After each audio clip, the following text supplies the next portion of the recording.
right, so chat, so it's definitely been a while since DNF Duel came out, and you guys already know what season it is. It's tier list season. So of course there's been a few noticeable names that's actually been putting out a few tier lists, and we are starting to see a sort of a trend as far as like what characters people think are strong and what characters people think are weak. So let's go and take a look at a couple of lists here and see exactly what these people are thinking. All right, chat, so the first list I got for you is a little bit outdated. This is Goichi's first list. Now Goichi obviously don't need no introduction, very strong player in multiple fighting games for a long time now, and they put out a list very early in the game and they updated the list. So let's look at the first list and then look at the updated list in just a second. So the first list, chat, got S tier as Swiftmaster, Hitman, and Crusader. Now a lot of people think these are definitely some of the stronger characters in the game.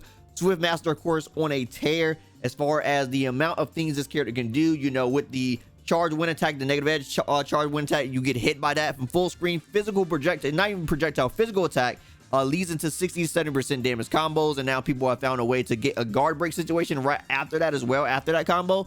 So potentially a two-touch situation off of that. Very, very strong. Of course, got some of the fastest normal 5B, really good. Very good pressure and overall good screen control. You know, with the orb sitting out, very hard for you to move and stuff. If you've seen in tournaments, people try like run past it sometimes and you can't, or you can set up the wind to like sort of break off the screen. There's just a lot of good control. You can set up the wind swords, you know, the Virgil wind swords, and sort of just negate just about all projectiles in the game. A lot of projectiles in the game just sort of lose to this, or you can just simply hold down back and it's very hard for you to press a button because then you'll get hit by the swords and then you just start losing. Hitman, I could definitely see deserving his spot as well. This character is definitely very strong, just overall just very strong character as far as his main game plan, but once this character is an awakening, absolutely trollish character. Just the fact that he has the ability to use his DP and then make it safe, not only safe but just a combo tool. If he hits it, you lose about 70% of your life off a DP. That's absolutely ridiculous, and he can turn just about any touch into a game-winning touch when he is an awakening. Very, very scary character to put in awakening. One of the few characters in the game for sure that people are trying to consider or just thinking about like ways of like, is there even a way to like sort of keep a character out of awakening? Is that a strong strategy? Can we do this? This is one of the characters on the forefront of that thought process that a lot of people are having for DNF Duel right now, and I definitely thought this was going to be the case. I was always wondering if it was going to try to end up being like Persona, where you try to keep a person out of awakening. It turns out it's much harder in this game to do that than other games because of, you know, the white life. When you use conversion, it takes out a little bit more life away and stuff like that, and then you doing white life damage just period just puts them into awakening even if you're not touching them and stuff like it's so many different ways where you can like sort of try to keep them out, but just even putting them on block would just simply just put them in awakening as well. And of course Crusader as well, the Lord meme guy. You guys all know him, you all guys all love him or hate him. This character is absolutely ridiculous. Got some of the best tools in the game, you know, some really good buttons, very big buttons. Wall is ridiculous. Wall is going to be full targeting the entire time, so you can't run past the wall. If you run in full speed, doesn't matter. Wall will track where you at and hit you. You have to try to be aware of the wall and block in time before that thing comes out, but then you can also react to it because it's that fast. He has really good damage, his pressure is really good, and now of course he has the ability to do infinites right now on a decent amount of the cast. Now it's not on everybody, but it is a decent amount of cast, and it's very easy to do as well. You just set up pretty much any combo can lead into this infinite if you're fighting the right character. So this character is definitely very strong. I know some tournaments and stuff have been banning the infinites, but I'm just saying just the fact that he has something like that on top of already a really strong toolkit that he already has, this character definitely I can see up in that S tier range. This character is ridiculous. Now some of the interesting choices here are we're going to see Striker, Grappler, Ranger, Dragonite, and Kunoichi in the 8+ range in this list. Now this is interesting as well because personally I feel like I would put like at least one or two of these characters down in like the A range. Probably Grappler. I don't think he's definitely A+. Now he did win a very first tournament. I believe he won the very first TNS tournament.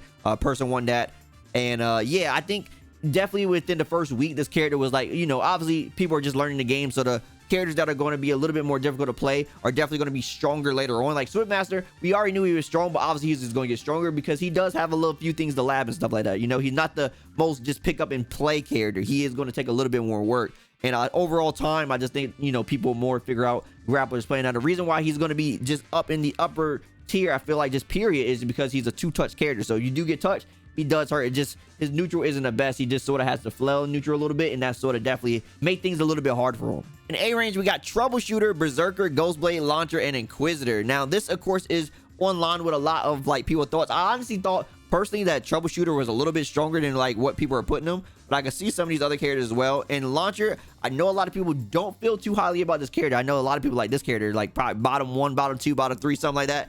So very interesting to see, but this is once again the old list, so we may see some changes before. And of course, Vanguard and Enchantress down there, and he just don't know about Lost Warrior. I think somebody even mentioned he didn't even unlock the character this time. So that, I mean, that makes sense. You ain't locked down character and then no one's really playing him like that, because I don't personally fight this character. If you guys fight him, let me know, but I don't really know too much about this character either. But Vanguard and Enchantress is definitely a very interesting one, and I definitely want to make a whole video honestly talking about this character, because Enchantress is a character I feel like in a game that's way too hard for the actual other characters. Like, I think she's working too hard compared to like everyone else, on top of having the lowest life deficit as far as the health pools of the game. She has the lowest health pool, on top of like having to do some of the most difficult things inside the game. So those two big combinations, on top of just some of the like weird things inside of her toolkit, just makes it to where she feels like a weaker character for sure. And Vanguard, I've been saying this since day one, I honestly think this character is one of the most honest characters in the game. Now, of course, he does do some big damage, he does have big normals, but the fact that he doesn't have a DP, and Ghostblade don't have a DP, but Ghostblade has like the ability to do mix-ups, right? He has his 6S, which is an automatic cross-up.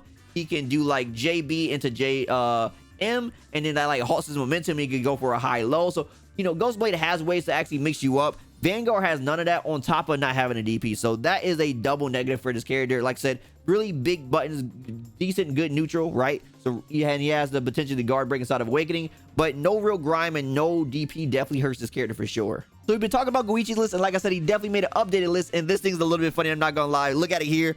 Triple S Swiftmaster. This character went from, yeah, he's pretty good, he's with these characters, like, nah, this character is God, he is broke, he is beyond, he is the character. So Goichi probably a little bit biased there. Of course, he do play Swiftmaster himself, but for right reasons. Like we said, this character is definitely very strong. And of course, some of these characters definitely went up a little bit. I believe Striker went up a tier here as well. Striker, definitely a very strong character inside of the game at the moment. You know, the ability to basically guard break you at any point from like a lot of her strings, just from a true block string point. So if you don't have the meter to actually get her off you, she can eventually guard break and then do massive damage off that guard break because of the amount of white life she did to you, and the white life she's going, the amount of damage she's going to do to you from the combo itself. So there's situations where Striker can literally knock you down one time, and then the next situation is literally death if you don't have the meter to get you off of it. It's absolutely crazy. The interesting thing is he actually put Crusader down, so he's actually, I guess, feeling a little bit less as far as like how Crusader is inside the game right now. I guess he's not feeling Crusader as much. Like I said, I do feel like Crusader definitely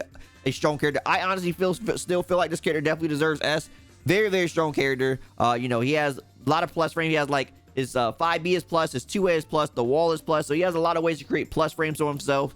I think he has very good and solid conversions that do really good damage, and also leads into his Awakening super really easily. He has a bunch of really good toolset things that I think just work well and just makes a strong character, of course, along with the Infinite as well. And looking at the list again, not too much has changed from his other list besides that. Of course, the Grappler went down one spot from AS to A+, but that's about it. Everything else is pretty much the same. Now, let's look at another person list who also made a good tier list. It is going to be Kizzy. You guys know him. Kizzy made a list talking about characters inside the game. Now, this, I don't know if it's going to be order or anything like this, but this is really how Kizzy was feeling at the moment. So we got Blessed by the Lord. My man said, Kizzy, these characters are blessed. You need to be playing these characters. So we got Crusader, we got Swiftmaster. You're starting to see the actual, you know, reoccurrence once again. The Hitman. We got Berserker up here, actually. And then the actual Striker. Now, personally, I don't know. I don't feel like Striker is blessed by the Lord. Now, I played this character. I do think she's very strong, but I don't know if I'd agree that she's top 5. I know some people definitely been putting her in top 5, but I definitely feel like there's some things, some matchup things that she definitely struggle with that definitely makes her feel like she's definitely playing like DNF Duel. Like some of these characters, I feel like I don't know what they playing, but she's definitely playing DNF Duel. I do feel like sometimes she's definitely one of the characters that feel like she's definitely working more than some of these other characters in the game. No lie. Then we got the good as hell tier. This is going to be the Troubleshooter, the Dragon Knight, Kunoichi, Grappler, and Ghostblade. Now, Kizzy's been playing Ghostblade. He loves that character, and you know, you put him in a fair spot. I think there's a pretty good spot for most of these characters as well.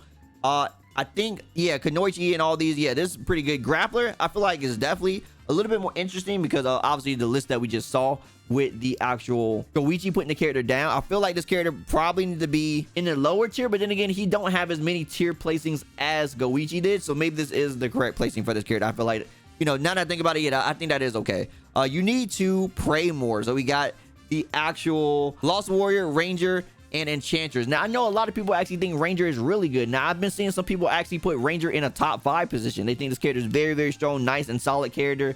you know, just has very good guard breaking potential. Obviously, you know, he has some decent zoning, and of course he has some setups with the grenades and stuff he could do. He can combo off his throw with the grenade with the right timing and stuff, and he does some pretty decent damage and stuff as well. So I know a lot of people definitely feel very strong about this character, or very heavily about this character in the upper tiers. Now we got the repent section. So he has Vanguard, Inquisitor, and Launcher. Once again, we understand the Vanguard. The Launcher, I know. So it's very interesting because when I look at my comments on some of my YouTube videos, especially my Launcher guide, a lot of people have been saying like they really dislike this character. And I guess for new players, especially if you don't know what this character is doing, she can definitely feel frustrating. I know zoners probably, period, it's probably frustrating for new players. I think the main two archetypes are definitely frustrating for new players, probably are going to be like rushdown type characters or like zoners. And like the way I showcased Launcher would made it look like a rushdown, but also you could play her as a zoner is very weird.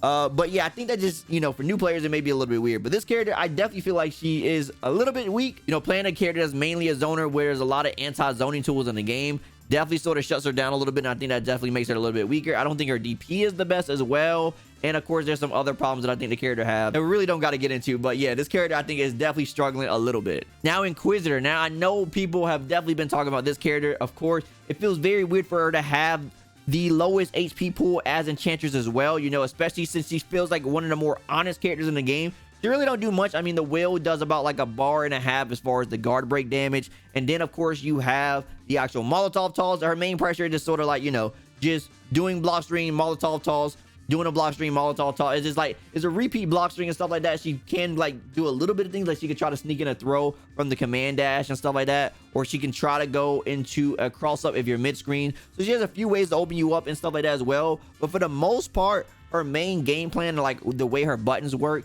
like a lot of people feel like her buttons aren't like big enough, or they got too much recovery, which I can understand, especially like her 5B, very stubby normal and stuff like that. And compared to some other normals, she definitely has a lot more recovery, and the startup on her normals are definitely much slower. So it's like what this character does compared to what other characters are doing and how they get there is completely different. Like, yeah, she's trying to guard break you, but like hers is not a true block string. Meanwhile, you got Striker, who is going to, you know, run in, slide under some normals, dive kick plus dive kick, and then start her game plan right away. You know, this character got to definitely like work the neutral a little bit more and then try to like get this opportunity to happen. And then even then, you know, you can still do something about it because it's not all a true block string. You know, you can DP, and like if you got the meter, you can guard cancel out, and it should give you more time to guard cancel out and stuff like that too, because it's not a true block string and all this. So, you know, there's just more time to do everything against this character. All right, chat, so we got one more tier list to look at. This is going to be Squirrel's tier list. So they made a video talking about DNF Duel, and they made a tier list talking about it. They did very good in a tournament recently. I believe Levo coming in second place next to Masoma Swiftmaster.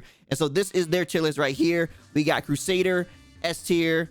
We got Swiftmaster, Hitman, and Striker. So once again, putting Striker in that top 5 range. Once again, I personally don't feel like she's there. I feel like there are definitely some other characters that are definitely a little bit better than her. And then we got the A rank, which is Dragon Knight, Kunoichi. We have the Berserker, Grappler in the A range. B range, Troubleshooter. We have the Ghostblade, Ranger, and in C, we're looking at the same sort of like bottom characters. Once again, all these characters in every tier list are sort of near the bottom, right? Inquisitor, Enchantress, Vanguard, Launcher again. So there's a little bit of difference here as far as like the Ranger. So some people feel like Ranger, once again, is like a top 5 character, and other people feel like he's a little bit mediocre. And then also Squirrel, I guess, is not feeling Ghostblade that much. They probably are highly regarding DPs inside this game. You know, not having a DP definitely makes them a little bit more suspected of the thing. But then there's some other characters that definitely don't have DPs inside this game. Grappler has a counter for one of his, and the counter is not frame 1, so it loses the meaties. And they obviously don't got Lost Warrior. I mean, who's playing Lost Warrior? Who knows what Lost Warrior place is supposed to be? I don't know. Do you guys know? Let me know. We're all these some very interesting lists for sure, and I can't wait to see how this meta of this game is going to change over time, as far as when we get balance updates or new characters or new tech is found and stuff like that. You know, all different types of things. You know, is Enchantress going to rise up? People are going to find some really crazy tech with this character that's going to shoot her up. We don't know. Like, anything can happen. We're only a few weeks in the game, and people are discovering new things every single day. So as people feel now, this can drastically change, and this whole tier list thing of what people feel can flip upside down. So at the moment, this is how people are feeling, and for the most part, I agree with most of it. So anyway, chat, how are we feeling about these tier lists? And for the people on the YouTube, let me know down in the comments below how you guys feel about the meta of the game right now. Who you guys feel are strong? What characters do you feel like weak? Let me know down in the comments below how you guys are feeling about everything DNF Duel. As always, you like anything I had to say, drop me a like, I really appreciate it. And if you want more from me, on my socials. Also, don't forget to subscribe and turn notifications so you know the next video goes live. As always, my name is Dyken, and I'll see you next time. Signing out.